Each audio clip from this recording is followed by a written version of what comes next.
यदा यदा हि धर्मस्य ग्लानिर्भवति भारत अभ्युत्थानमधर्मस्य तदात्मानं सृजाम्यहम्। मत्स्यावतार। प्राचीन काल में सत्यव्रत नाम के एक राजा थे। वे बड़े ही उदार और भगवान के परम भक्त थे। एक दिन वे कृतमाला नदी में तर्पण कर रहे थे। उसी समय उनकी अंजलि में एक छोटी सी मछली आ गई। उसने अपनी रक्षा की पुकार की। उस मछली की बात सुनकर राजा उसे कमंडलू में अपने आश्रम पर ले आए। कमंडलू में वह इतनी बढ़ गई कि पुनः उसे एक बड़े मटके में रखना पड़ा।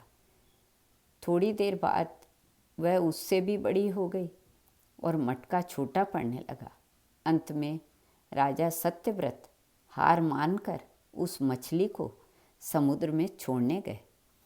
समुद्र में डालते समय मत्स्य ने राजा से कहा, राजन, समुद्र में बड़े बड़े मगर आदि रहते हैं, वे मुझे खा जाएंगे, इसलिए मुझे समुद्र में न छोड़े।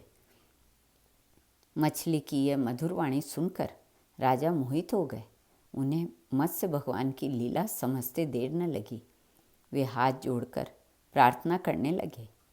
मत्स्य भगवान ने अपने प्यारे भक्त सत्यव्रत से कहा, सत्यव्रत, आज से 7वें दिन तीनों लोग प्रलय काल की जल राशि में डूबने लगेंगे।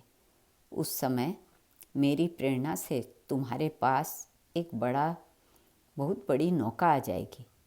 तुम सभी जीवों, पौधों और अन्न आदि के बीजों को लेकर सप्तऋषियों के साथ उस पर बैठकर विचरण करना। जब तेज आंधी चलने के कारण नाव डगमगाने लगेगी, तब मैं इसी रूप में आकर तुम लोगों की रक्षा करूँगा। भगवान राजा से इतना कहकर अंतर्ध्यान हो गए। अंत में वह समय आ पहुँचा।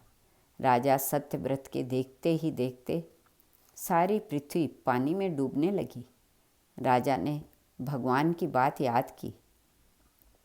उन्होंने देखा कि नाव भी आ गई है। वे बीजों को लेकर सप्तऋषियों के साथ तुरंत नाव पर सवार हो गए। सप्तऋषियों की आज्ञा से राजा ने भगवान का ध्यान किया। उसी समय उस महान समुद्र में मत्स्य के रूप में भगवान प्रकट हुए। तत्पश्चात भगवान ने प्रलय के समुद्र में विहार करते हुए सत्यव्रत को ज्ञान भक्ति का उपदेश दिया। हैग्रीव नाम का एक राक्षस था। वह ब्रह्मा के मुख से निकलते हुए वेदों को चुराकर पाताल में छिपा हुआ था। भगवान मत्स्य ने हैग्रीव को मारकर वेदों का भी उद्धार किया। समस्त जगत के परम कारण मत्स्य भगवान को हम नमस्कार करते हैं। श्री कृष्ण अर्पणमस्तु।